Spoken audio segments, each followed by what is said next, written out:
jambo lile lilipotokea, vijana waliingizwa barabarani kudai haki.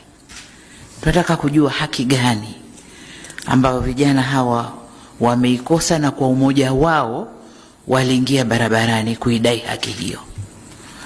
Purpose ya wale vijana kuingia ni haki gani, ili tuweze kuifanyia kazi na wapate haki yao.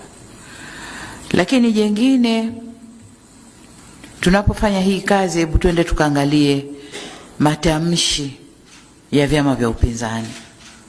Wale waliokuwa wakisema lazima Kiwake hapakaliki, lazima aondoke, lazima kiwe hiki, uchaguzi hautafanyika. Kitu gani hasa kilichowaletea kufanya vile? Lakini katika kufanya hivyo, tuangalie uhusiano wa hicho chama na tume yetu ya uchaguzi.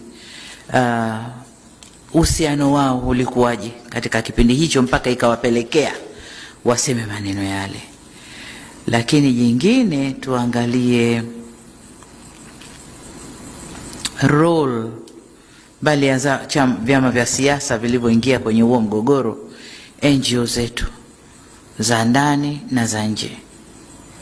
Tunaambiwa kwamba vijana wale walioingia kudai haki walilipwa fedha kwanza ndio wakaingia barabarani, na wengi wao waliingia barabarani kuendana na hizo fedha walizopewa. Je, fedha zilitoka wapi? Zilitoka wapi? Kwa hiyo haya tukaangalie NGO za ndani na nje wamechangia nini kwenye mambo haya. Lakini niseme, hata kama kulikuwa na changamoto baina ya tume na vyama vya siasa, msajili na vyama vya siasa, serikali na vyama vya siasa, je, hakukuwa na njia nyingine nzuri zaidi? Njia ilikuwa ni ile moja peke yake ya kuingia, kuchoma nchi, kuchafua nchi, kusababisha vifo kwa wananchi?